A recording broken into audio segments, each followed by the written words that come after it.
First thing I want to do is say this is a no sugar added presentation. It is not my intent to offend anyone with the content in this presentation. I'm just showing you what's out there. So that's my little disclosure before we get started. Tonight's objectives, number one, is to give you a better understanding of the current technology your child is using, and also to give you the tools you need to protect your children and keep them safe while they're online. So we're going to talk about a lot of stuff tonight. We're going to go over basic internet safety. We're going to talk about cell phone safety, online predators, cyberbullying, email, instant message and chat rooms, gaming, inappropriate content, revealing too much information while online. We're also going to cover sexting, social networking, and how social networking now plays a role in substance abuse. So we've got a lot of stuff to get through. To start off, the internet is a wonderful tool. It does give its access to a wealth of knowledge. I often ask the kids, do you guys, when I give the student version of this, I said, do you guys even know what an encyclopedia is? And some of them are like, yeah, I think we have that downstairs. So I tell the story about, mom and dad were too cheap to buy Encyclopedia Britannica, so I got Funkin' Wagnalls, and they were out of date when they were printed. And the kids just kind of look at me like, what? So they don't understand. They've always had the internet at their fingertips in order, always current, always up to date.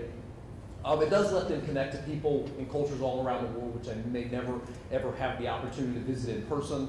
It is a great tool to express their creativity.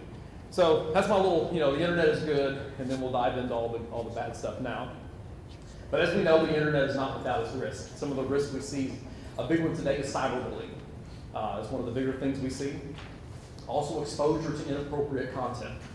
We're going to talk a lot about that. What we have to realize, though, is sometimes they're not looking for this content. They may click an advertisement, click an email link, something that takes them somewhere where they weren't really looking to go.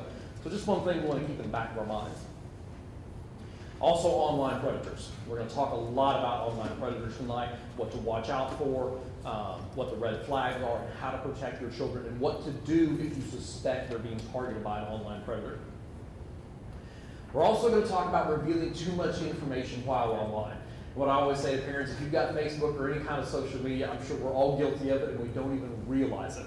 The amount of information we share and how it can easily be used against us in this day and age. It's estimated that 95% of teenagers are online. This is a 2010 statistic. I can only imagine that number has to be higher now. So the technology is unfortunately here to stay, the good, bad, and the ugly. So how do we protect our children? Well, number one, we need to learn how to we need to educate ourselves. We're going to do that here tonight. Number two, we need to teach them to use the technology safely and responsibly. And number three, you're going to hear me say this all night long, monitor and communicate. I'm going to talk to you and say monitor what they're doing online. We're going to talk about reading that cell phone bill and what to look for. And also communicate with your children. We want to go ahead and plant the seed now so when something happens online that makes them uncomfortable, they don't internalize and say, ooh, I better not talk to mom and dad about that, I might get in trouble. So we want to go ahead and plant the seed so you let them know it's okay to come talk to you. So when something happens, they'll go, wait, mom and dad talked to me about that. I can talk to them. So that's another thing we're going to talk about tonight. So the things to remember. The teenage brain is like a car with an accelerator but no steering wheel or braking system. As you can see, the frontal lobe is still, self-control is under construction. We do have to remember that the human brain does continue to develop until approximately age 26. So sometimes when you ask your children, what were you thinking? They probably weren't. Just, I'm sure we've all been there, but it's just something to keep in the back of your mind. So we'll start with basic internet safety. The first thing we want to talk about is computer placement. Where do the kids always want that computer? They want it upstairs in their room, and they know that step number 7 and step number 3 squeak when mom and dad try to sneak up the stairs. Plenty of time to exit out whatever they're into. What I tell parents is the best place to put that computer is in the middle of your living room, so when you're watching TV, you have to look around the computer to see the TV. Ideally, put it in a high-traffic area of the home, maybe off to the kitchen, somewhere where if you're in the kitchen or you're watching TV, you can easily glance over, see what's going on that screen. Also, establish limits. Establish limits on how much time they're allowed to use the computer, what kind of sites they're allowed to visit, and things of that nature. We do have to remember that the internet is unfortunately mobile.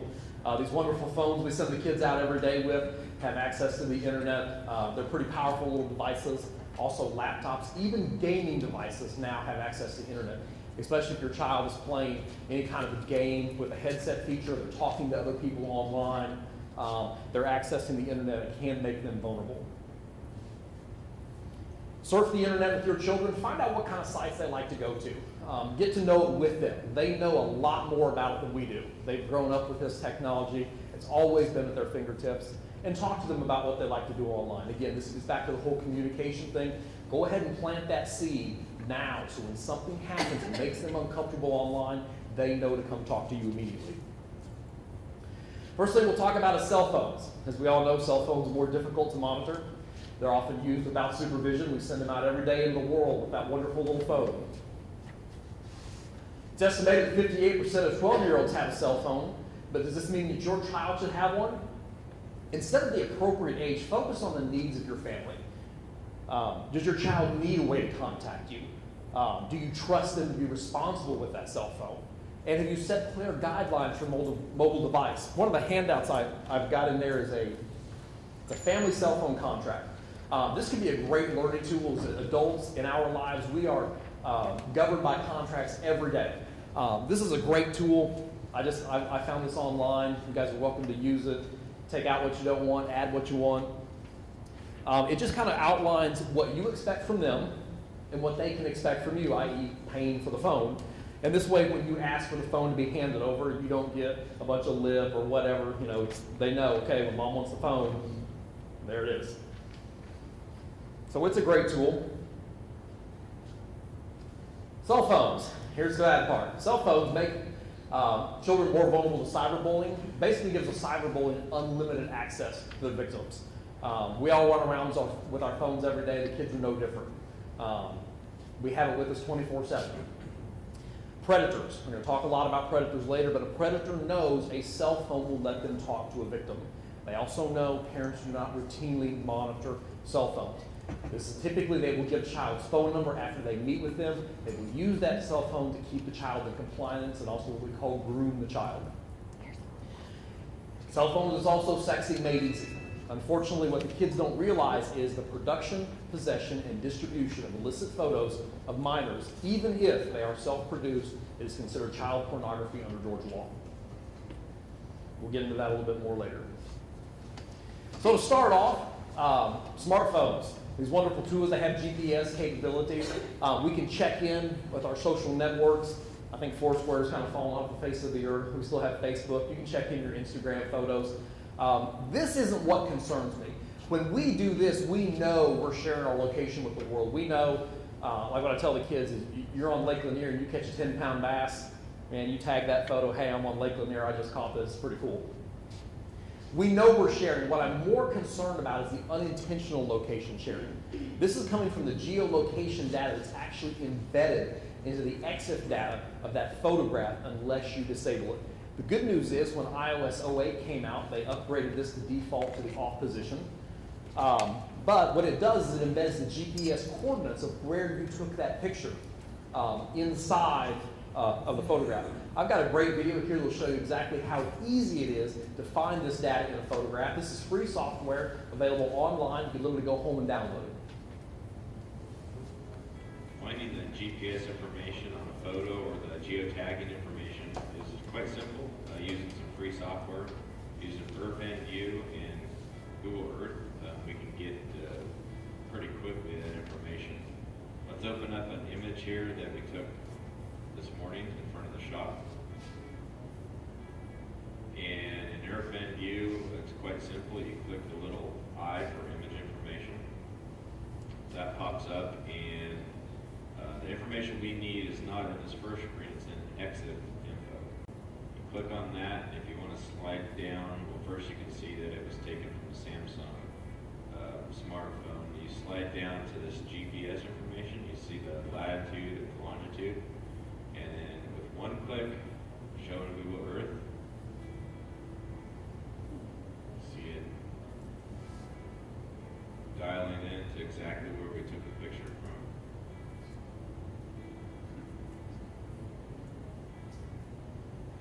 This is our shop right there, and the picture was taken right around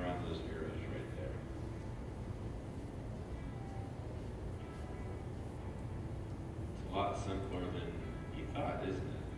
And in the wrong hands, this could be used against us.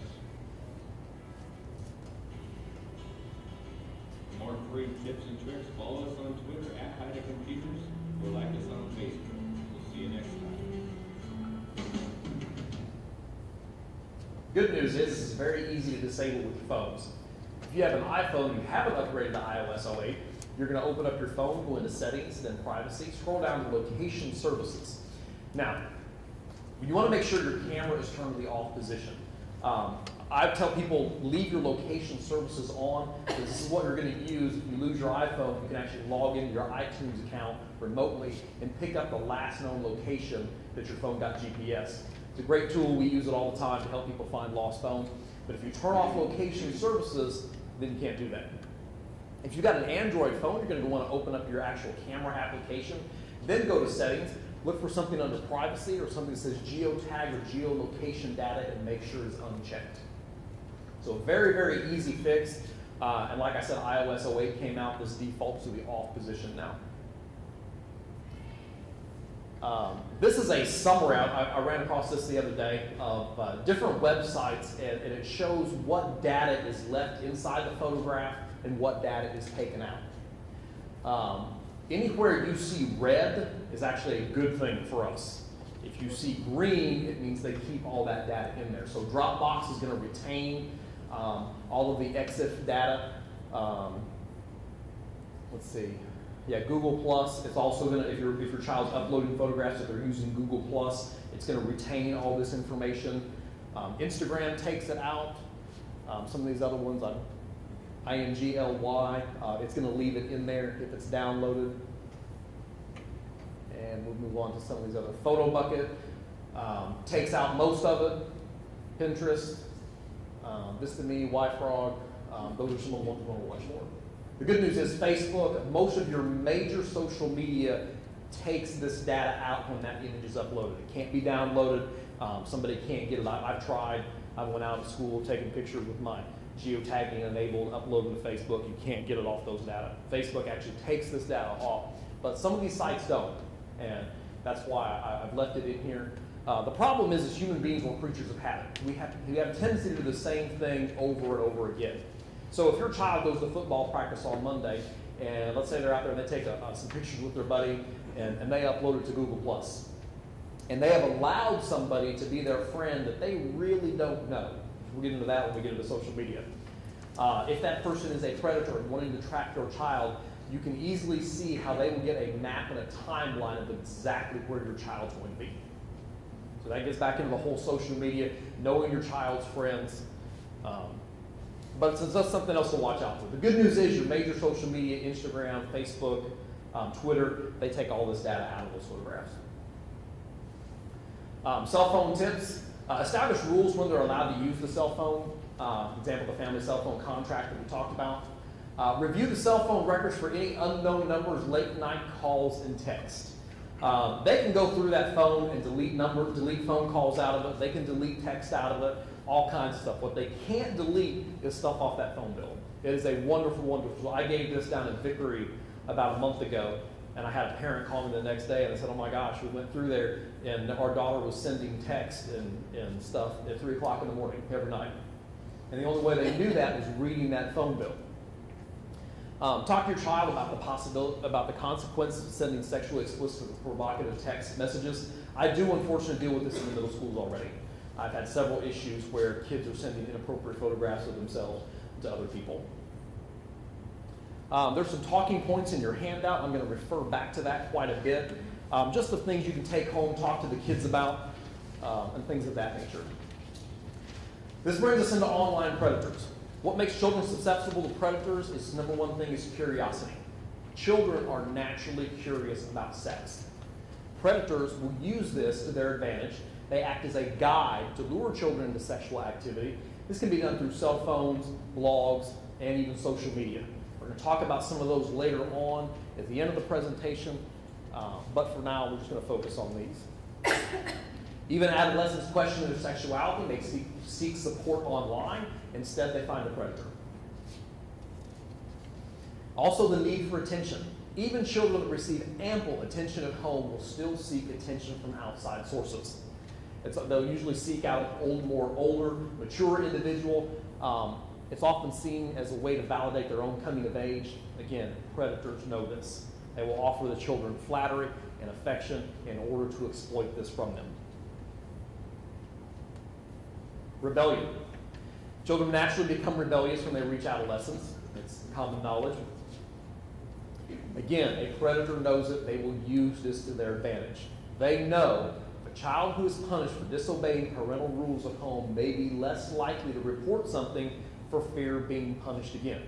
Now, I'm not saying don't punish him. I'm saying keep it in the back of your mind. This is a double-edged sword. There's no good way to put it. Just keep it in the back of your mind. Also, respect for adults. Children are taught from day one to respect adults. Predators can also use this to their advantage, unfortunately. A child is less likely to disobey an adult because they're taught to respect them, even if the situation makes them uncomfortable. So this brings us into signs that a predator may be targeting your child. Your child becomes withdrawn from family and friends. I'm going to say, refer back to a lot of things here where it's going to become, you as parents are going to know your children better than anybody else, even when we get into cyberbullying and things like that.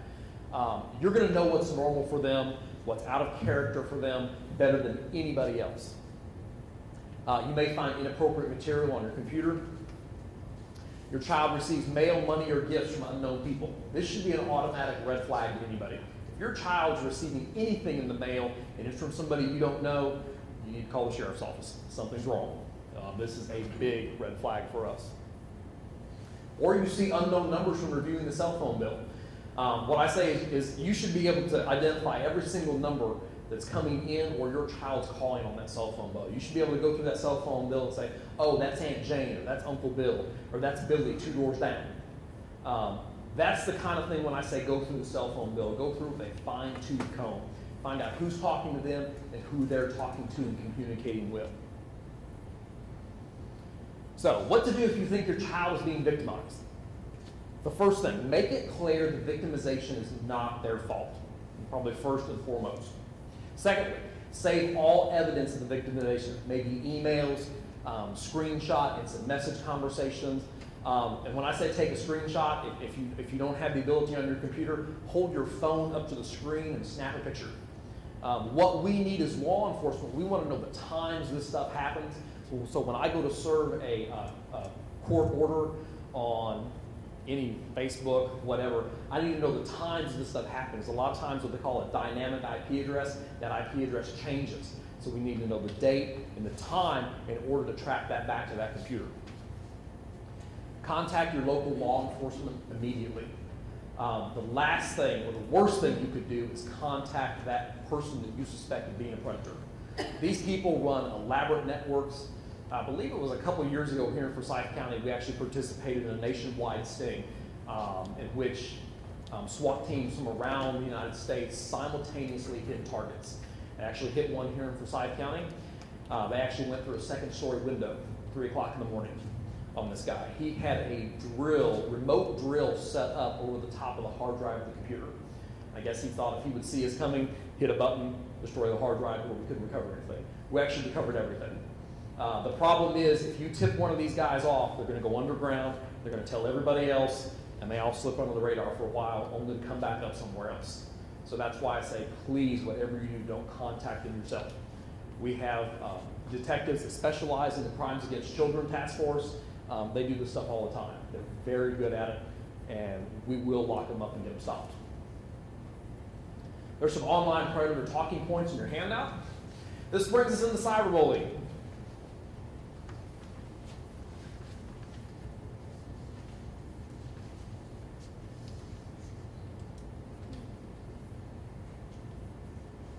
What I tell the kids is don't ever let a bully make you miserable. Report it. Report it immediately.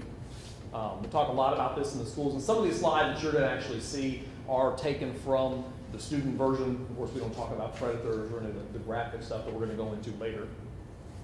But first, let's start off, what is bullying?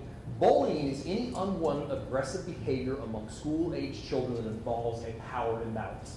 Now, This power imbalance can be physical strength, probably the one that comes to mind most often. It can also be embarrassing information. Even popularity can be used to leverage that power imbalance.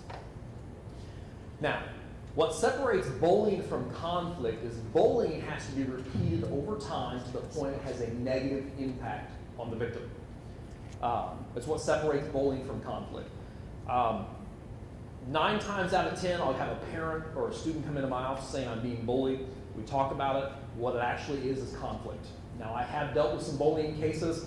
I dealt with a rather large one at one of my elementary schools that led me to taking charge of terroristic threats on an elementary school kid. It got that bad, that out of hand. It was unreal. About 1/3 of online teens have been cyberbullied, and girls are more likely to be targeted than boys. Some tips. Number 1, tell your child never ever respond to rude emails, text messages, whatever. What that does is it inflames, it feeds the bully. The bully knows at that point they've gotten under your child's skin, they know it's working. So what they do, they fire one back. What I tell the kids is don't respond to it, but report it. Report it immediately, because if they're bothering you, they're bothering somebody else. So we don't want to give them the satisfaction of knowing they've gotten under our skin, but we want to let somebody know, tell a trusted adult, tell mom and dad, so we can get it stopped. You can always save evidence such as email, text message. Again, take screenshots of the comments. We're going to need to know the times the stuff is posted. Now, stuff can be removed from social media. However, I've had to do this before. Most of this stuff will stay on their servers about 30 days. After 30 days, the servers automatically purge. However, I know Facebook, Instagram does it, and some of the other ones will too. I can send them a preservation request.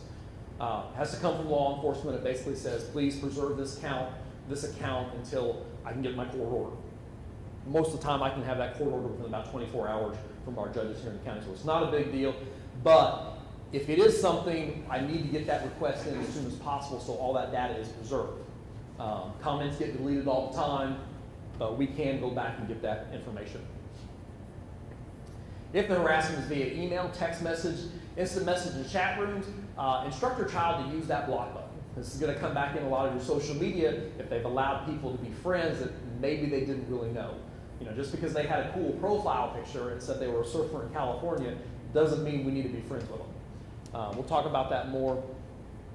In some cases, you may have to delete the current account and open up a new one. That's pretty extreme nowadays with some of the tools we have at our fingertips to actually track this stuff down. I can trace things back to an IP address, send that court order for Comcast, that IP address. They'll return me to the billing address where that computer is located. If the harassment is via text and phone message, I used to have to tell you, you may have to change your child's phone number, instructed not to give it out. iOS 07 came out. You can now block a phone number from the phone. It is a wonderful tool. I use it all the time for telemarketers on my personal phone. But there's also a lot of different features out there, either through apps or through your service provider, that will let you block numbers as well if someone is bothering. And this can be even for you if someone's just harassing you, telemarketers, whatnot. You can block them that way as well. I say get your child's school involved. What's going to happen here is if the stuff is occurring at school, then the school has jurisdiction over it. A lot of times if something happens in one of my schools, if it's happening at school, I'll kind of refer it back to the administration, let them handle it. I play more of a supporting role. If this stuff is happening outside of school, then it becomes my issue. There's some talking points in your handout about cyberbullying. This brings us into our section on email, instant message, and chat, and acronyms every parent should know. Kids can use this to communicate in text, they can use it to communicate through social media, but the thing you got to remember is this stuff changes all the time. POS stands for Parents Over Shoulder. ASL, this is one we want to watch for, is age, sex, location. This will help you be aware if anyone is saying something inappropriate to your child while online. If you saw this message string, would you have any idea what's being said here? This one's pretty harmless. I'm going to go ahead and translate it for you so you can see what we're dealing with here.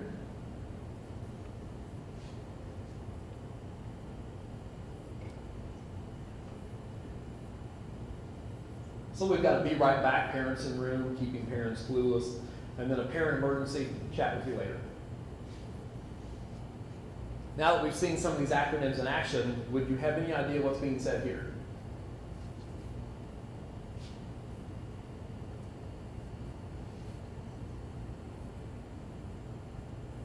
I see user 2 is saying ASL, which we know stands for age, sex, location. I see an email down below there, so there's some kind of communication going on. This one's a little bit more scary. We'll go ahead and translate this one.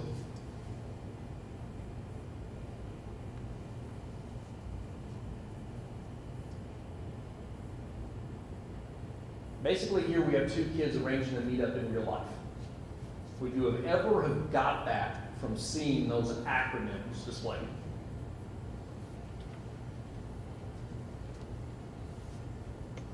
These acronyms change all the time. The reason I show you this is just to let you know it's out there. If you Google acronyms every parent should know, you will come up with pages upon pages of things. These acronyms also may change in different peer groups. They'll change with the child's age. This just brings them into some more that you may want to know.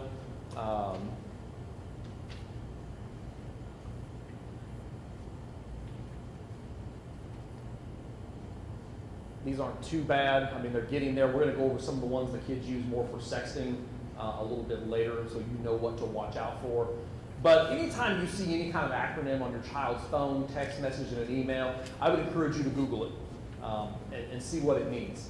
Because, I mean, this stuff changes all the time. There's all kinds of stuff out there. And I have just kind of selected some of the most common ones I ran across during my internet searches. There's some information on email, instant message, and chat tips and talking points in your handout. This brings us into inappropriate content, which we all know the internet is full of. The internet contains a lot of information, but a lot of it is not appropriate for our children. Well, we have to remember, even the misspelling of a web address, if you're going back, which I highly encourage you to do, look at their internet history, look at where they're going online, look at the sites they're looking at.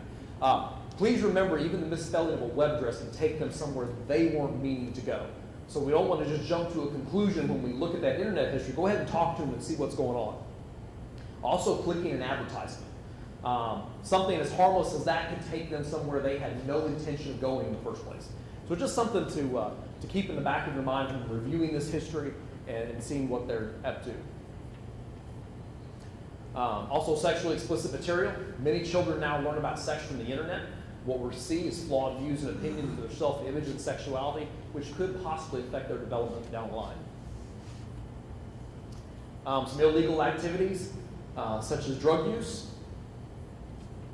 Video instructions for picking locks. This is available on YouTube right now. Playing alcoholic drinking games. Making bombs.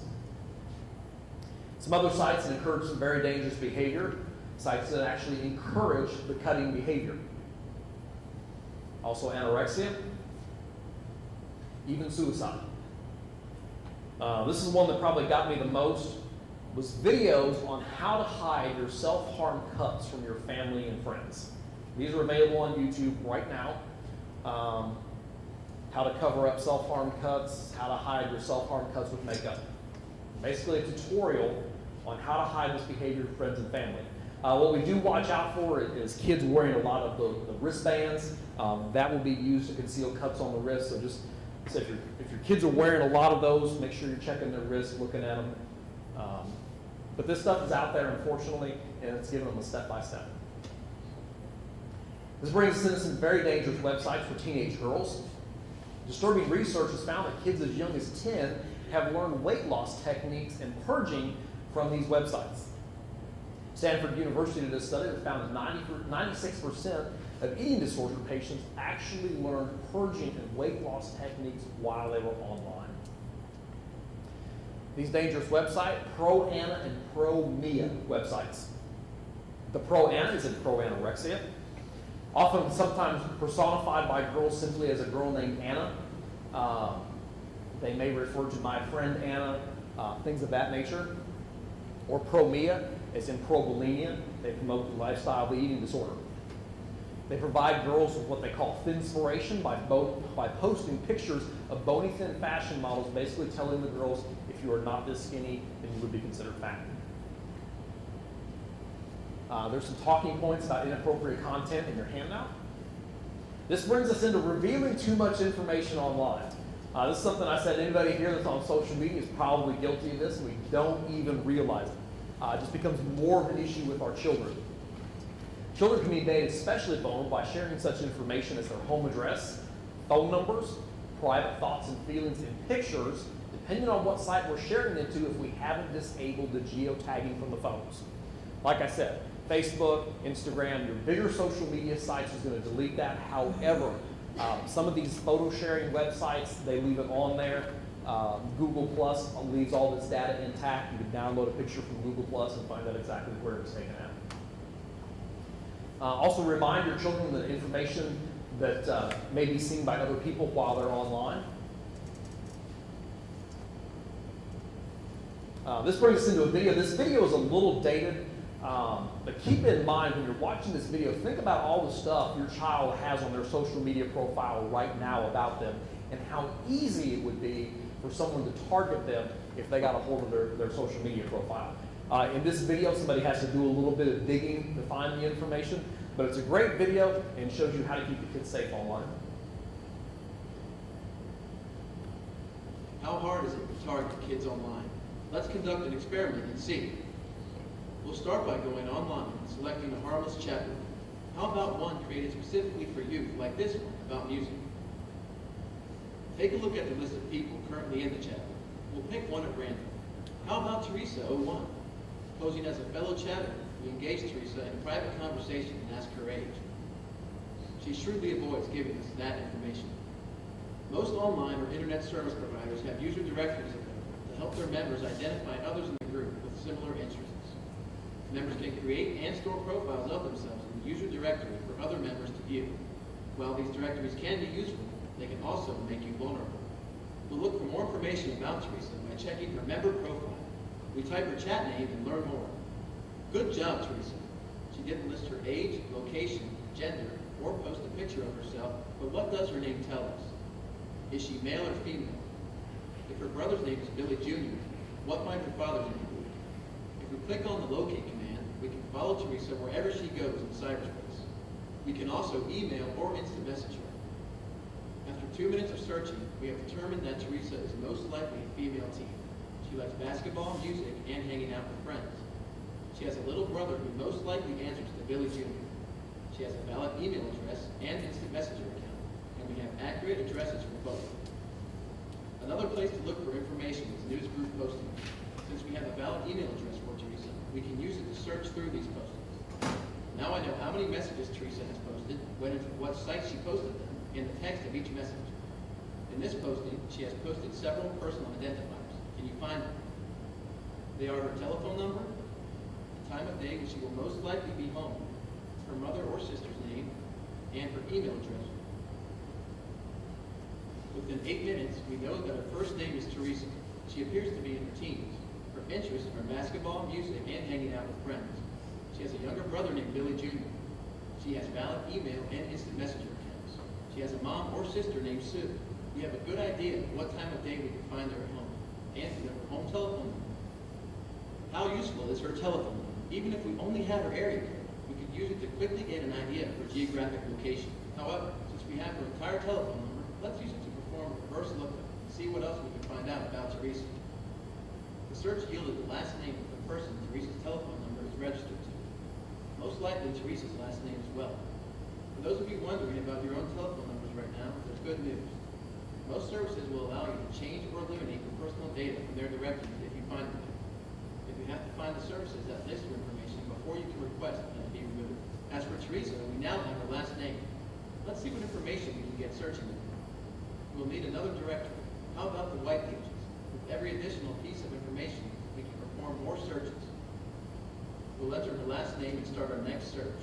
I bet we can find out where she lives now that we have her name. There she is. Laurel. I'm not familiar with that town. Let's see if we can find more information. I'll look it up on map search. One click and I'm there. But I think I'd like a closer look.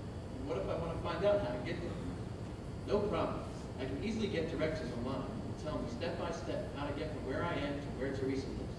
Now, what about school? Where does Teresa go to school? That should be pretty easy to narrow down. So let's go to an online search engine and put in the details we have found that will be most useful to us. Laurel, school. Our search leads to local schools. We can read articles about events in which these schools have been involved. We have the street address for the schools. But most importantly, we can link to the school's websites. That will allow us to find even more detailed information about the school, such as class times, lunch schedules, and possibly pictures of students. It's been 20 minutes since we first identified Teresa in Chapel. Let's review what we've discovered about her in that short time. We know that she's a female teen. We know her full name is Teresa Doe. Her email address is teresa01@email.com. She likes basketball, music, and hanging out with friends. She has a brother named Billy. She collects or trades music. We know the full names of her mother, father, and brother. We know her home telephone number is 555-888-1212.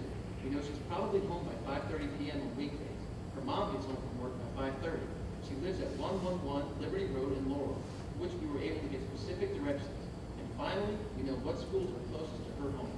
Hopefully, this will make you take a closer look at what you or your children are posting online. So think about everything we share on social media today. Think about what your kids are in your kids' social media profile and how easy it would be for somebody to find that information. Here they've had to dig a little bit. Now, social media, we put it out there every single day. This brings us back to usernames. That's kind of a hard thing, especially for the kids, because they want their usernames to be unique to them. When I talk to kids about this, I said, if your username is SoccerGuy07, what does that tell me about you? It tells me you like soccer, you're a guy, and you were probably born in 07. It's very, very hard.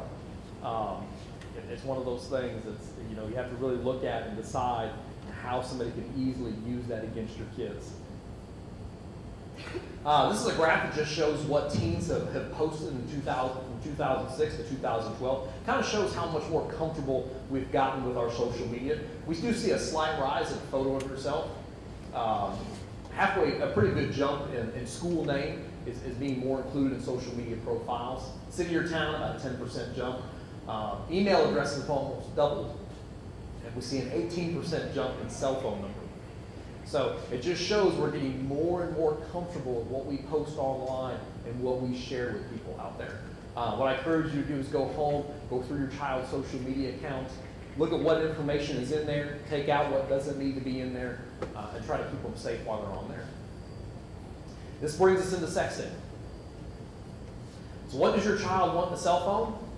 They want, of course, the latest, coolest phone on the market, photo and video capable, unlimited data and text. So we take a cool new cell phone with video, pictures, and text, multiply that by a curiosity about sex, add in a developing brain, and we have potential disaster.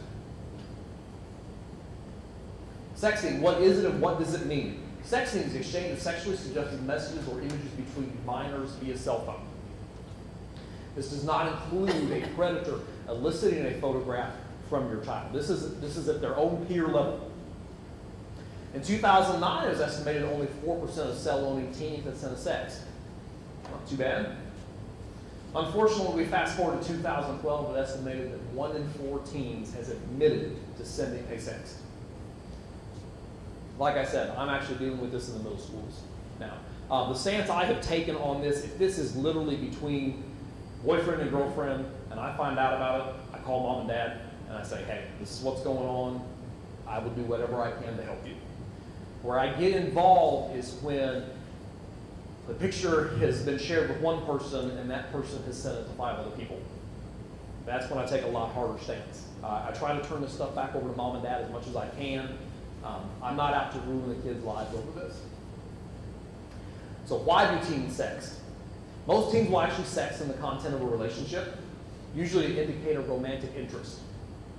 Sexting may be a prelude to a sexual relationship, can also be used to explore their sexuality, or they may be coerced into sending a sext in order to continue a relationship. Again, this is something I'm going to deal with a lot more harsh if someone is coercing them or blackmailing them into sending this. The biggest thing is peer pressure. Everything I have found leads back to peer pressure is why they do it. So how do we protect them? Set rules for your child's cell phone use. Know the safeguards available to you. Can you block picture messages? Also, the parental phone controls. I believe right now Verizon probably has the best thing out there for your phones. It literally, if you install it on your child's phone, have it on your phone, you can literally hit a button and see exactly what they see on their phone. You can turn their phone off from your phone. You can set it up to where between the hours of school, their phone can only call these numbers, and only these numbers can call into their phone. So Verizon has some great tools. However, all the major providers now have something out there to help you as parents. I tried to get information on that, where some of them would send it to me and some of them wouldn't. So what I've just encouraged parents to do is get with your provider, find out what's available to you. There's all kinds of programs out there. You can literally spend as much money as you want on it. It's just crazy. And it depends on what you're trying to watch for. Again, read the cell phone bill. Look at the times the calls and texts are made. Who are they sending to and who is sending to them? One thing to keep in mind, though, a normal text message is going to show up as an SMS.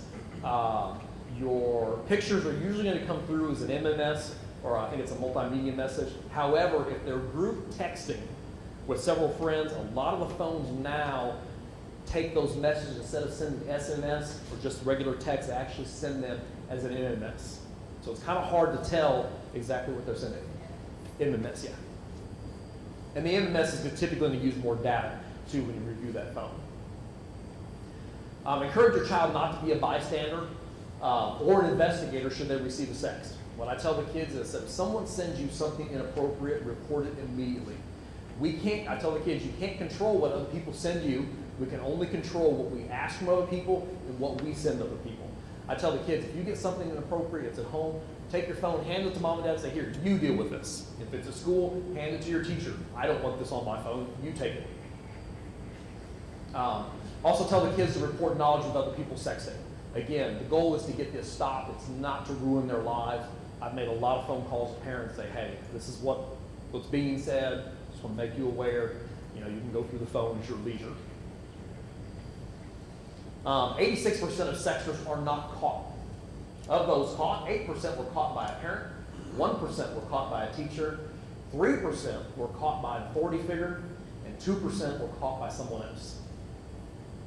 23% of teens think sexting is fine as long as both the people sending and receiving are okay with it. 3% don't think there's any problem at all. This came from a study by Cox Communication and the National Center for Missing and Exploited Children back in 2009. Try to get into kind of what they're thinking about this and their rationalization behind it.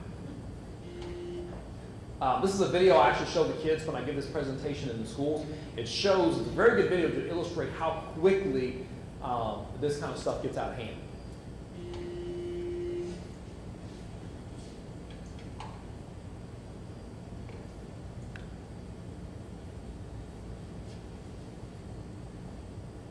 Question, do we send it?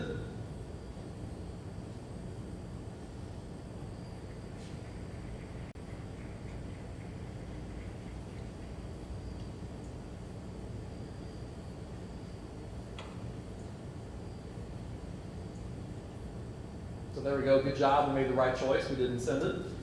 Now we're going to watch what would have happened, what could have happened had we chose differently.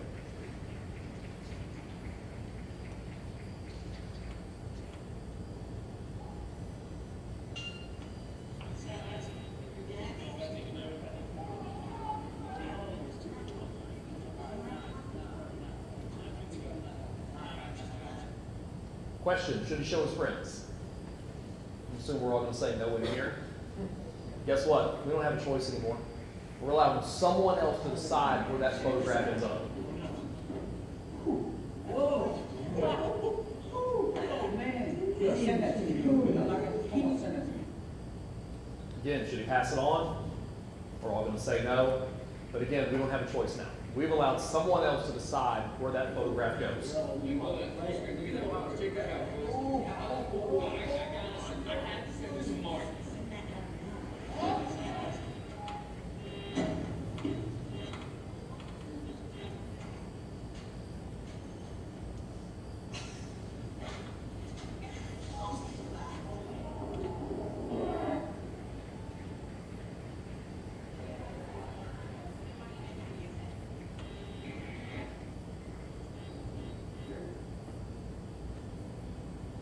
What I ask the kids is, how would you feel if this was your older brother opening up this message?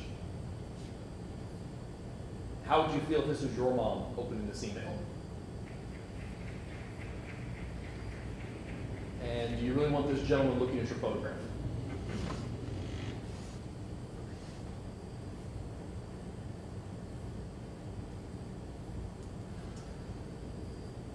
What I like to tell the kids is anytime they're online, anytime they hit like, share, send, whatever, send a message, whatever, it's almost as if you're in the middle of the ocean. You can take a 16-ounce bottle of water and pour it into the ocean. And I asked the kids, I said, can you get that same 16 ounces of water back in that bottle? And they kind of go, no. I said, exactly. Anytime we send anything from our phones, anytime we like anything online, we can never pull that back. We can never get it back. Somewhere, someone has a record of that. This gets into sexting. These are some acronyms you may see if you're worried about the children sexting. I'm not going to read these off because these do get pretty graphic. But again, anytime you see anything like this, you're going to want to Google it, look it up, because like I said, this stuff changes all the time. They'll use different things.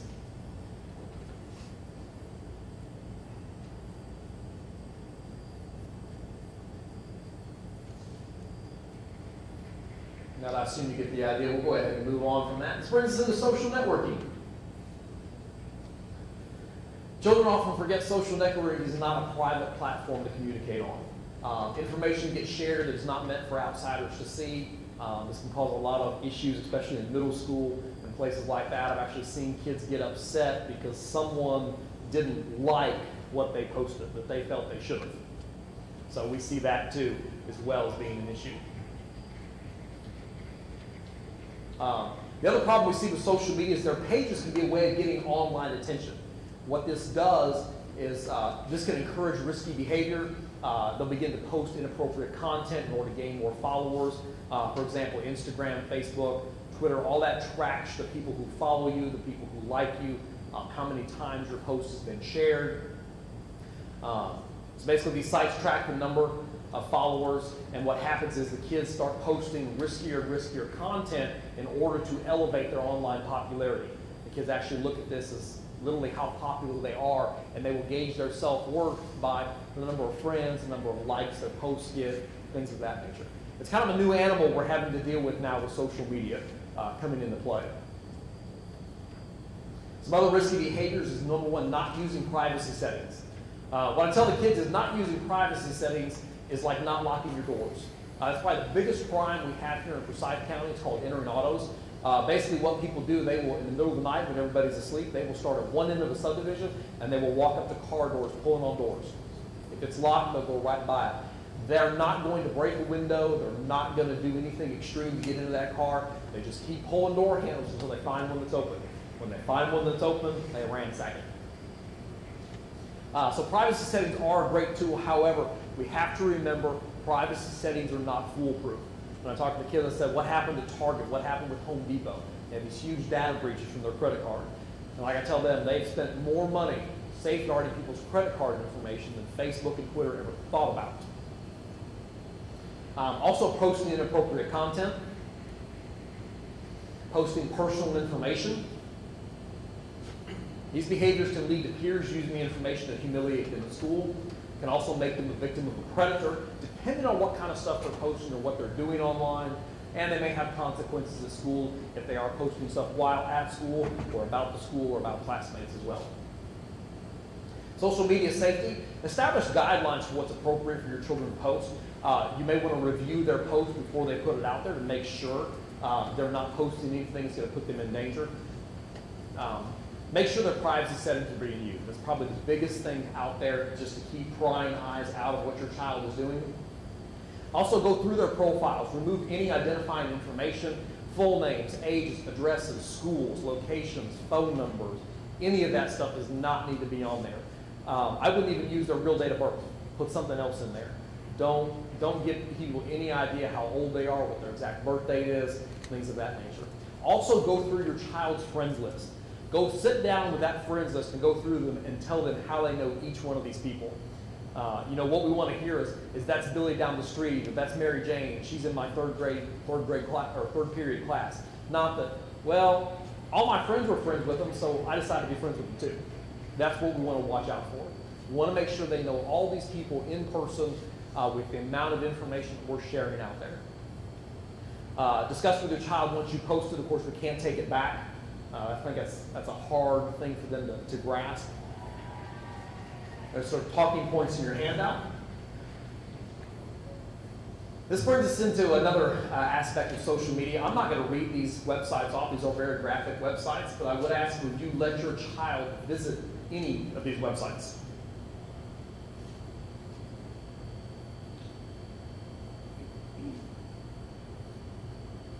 I'm going to go ahead and say this is a resounding no in the room. However, did you know that each one of these is a Facebook page or a Facebook app? Unfortunately, Facebook was designed for adults. It was designed by adults, and unfortunately, this sells and makes money. Just because your children are on Facebook does not mean it's safe. I had no idea this stuff was out there until I started reading and looking into this. So we want to monitor we want to look at their Facebook profiles, find out what kind of pages they're accessing, what they like, things of that nature. That's where we're going to see them going to these sites and these apps through Facebook. Some Facebook apps to watch out for. First one is called Down. This is formerly known as Bang with Friends. Users basically select someone like they would like to get familiar with, and the app notifies them if both people feel the same way. Also, Smash or Pass is a photo rating website.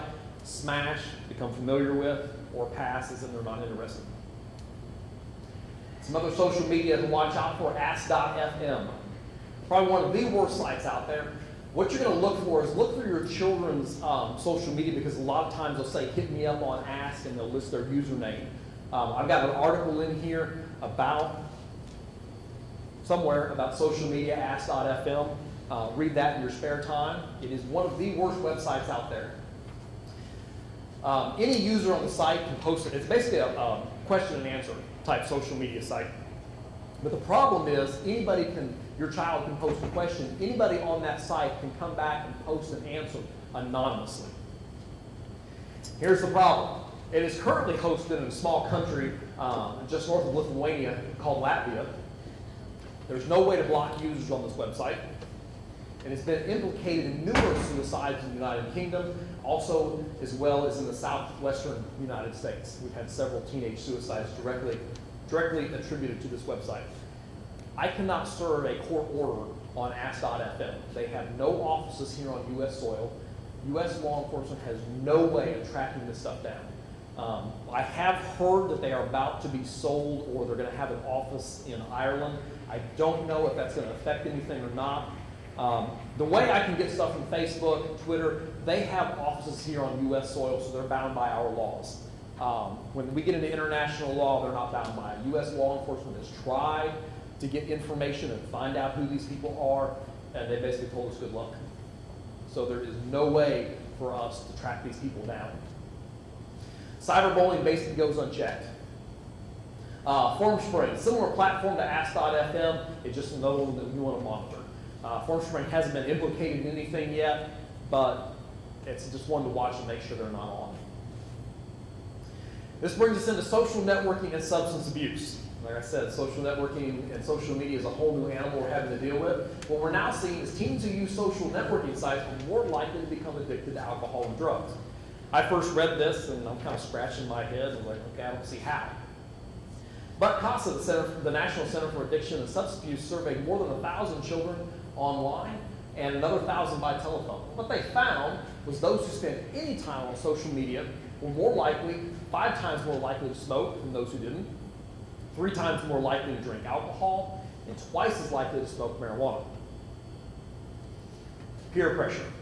They're actually seeing photographs of other people doing this, and what we are seeing is a new form of peer pressure now coming through social media. I still think it's crazy, but it's the way we're going.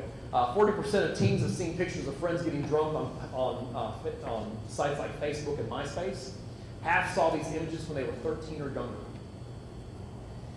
Those who saw these images were more than likely to get alcohol in less than a day. Also more likely to have friends and classmates that have used alcohol, abused illegal and prescription drugs. We do have a prescription drug problem here in the county. I will go ahead and tell you, prescription drugs are easy to get. Basically, the kids go home and open up the medicine cabinet. It's like a smorgasbord. We do have several prescription drug drop-off points. If you have prescription drugs in your house, you can bring them to either our north or south precinct. No questions asked. We've got like a little mailbox inside the door. Go in, stash them in there. We take care of the destruction of them and everything like that. But it's a way to get it out of the kid's hand. They don't want you pouring them down the toilet anymore. It's contaminated our water supply or in the trash. So this is just a better way. Number one, it gets it out of the house. Doesn't affect the environment. But that is a big problem we do see nowadays with the kids because it's easy access. They go to the bathroom, open up the medicine cabinet. Oh, oxycodone. This brings us into some apps to watch out for. First one is Snapchat. This is commonly used by teens to sex. The premise of this app is someone can send a snap to another user. They can tell the app, okay, let them see it for anywhere from, I think it's 1 second to 60 seconds. They can also send videos through here. The premise behind this is once the person views it, it's gone. There's all kinds of apps out there called that get around this. There's one called Snap Hack. That app was actually hacked not too long ago, and they posted about 13 gigabytes to the blog site 4chan of snaps that were never meant to be seen by anybody else. I talked about that not too long ago with some kids at Lambert High School to let them know that this stuff is out there. People have hacked it. They put it out there before, they'll do it again. Wickr. And by the way, all these apps that we're going to talk about are on the back of your handout. They're in color, and that's what the app is going to look like on their phone. Wickr is another similar platform to Snapchat, commonly used by teens to sex. Kik. This can be used to get around your parental controls. It allows the kids to text and email in Wi-Fi. If you shut off their text messages and all that, the minute they get into an open Wi-Fi, they can launch Kik, text all their friends, and email their friends, even though you shut it off. Ask.fm, we talked about that one. That's the anonymous question and answer site. Instagram. Instagram is not necessarily bad, but the default view is public. We want to turn that off to private and make sure geotagging is turned off within the app. Vine, similar to Instagram, allows for video sharing, 6-second loops. This can be used okay. The kids have a lot of fun with Vine. Again, we just want to watch it. We want to monitor and make sure they're not using it for something inappropriate. Tumblr, this is a mini blog app. You actually want to monitor this for inappropriate content such as pornography. Yik Yak. This is an anonymous location-based app. I do have to give the developers of this app credit. If you were to open this app anywhere near a school here in the U.S., it will populate and say, we have detected that you are near a school. This app is not for kids. The feed will not populate. What we're going to see here, this is going to get more back in the neighborhood. I've got Yik Yak on my phone. I had to see what it was like. Basically, it works on a geographic radius. You'll see posts from about 5 miles out. Just very, very random things. Going to be more of a problem in cyberbullying back in the neighborhood. This app was actually designed for communication on college campuses, just to get information out in that 5-mile radius. So they can't use it at school. That's the good news. However, they can use it back in the neighborhood for bullying and things like that. This is Whisper. This is a meeting app. It actually encourages people to post secrets. It is anonymous, but it does show a general location, and you can search for users within 1 mile. Omegle doesn't require someone to identify themselves, has video chat, can be linked to your Facebook profile. If it is linked to your Facebook profile, it will attempt to match you with other people with the same interest. You can easily see how a predator could use this to target your child by posting, setting up a Facebook profile as a child, and this app will literally connect them with someone else. Down, the slogan for the app is the anonymous, simple, fun way to find friends who are, quote, down for the night. Another one we want to watch out for. This brings us into apps that hide apps. This is probably one of the more sophisticated ones out there. It's called Hide It Pro. It's available on the iPhone and the Android market for free. If you were to open up this app as a parent, it's literally going to open up and look like it control, and it does, control the media and volume settings on the phone. Unless you press in a specific place in the audio manager title, This is when it comes up with all of the hidden stuff that it protects. Again, this is what the icon is going to look like, so you know it when you see it. But basically, it launches a secret vault, pics, videos, messages, other apps, etc. This is App Lock. It's available on the Android market for free. Does have a photo vault. This is the one that has Facebook. Basically, this is for storing photos inside the App Lock vault. Personal, iPhone, available for the iPhone and the Android platform for free. Again, this is one that can be used just fine, great organization. However, you're going to want to monitor it because they can use this to hide things deep within the phone. Use this app to pull it up very easily. NQ Vault, available for the iPhone and the Android market for free. Allows for photos, videos, text messages, also Facebook messages to be hidden in the vault. So how do you keep from losing your sanity?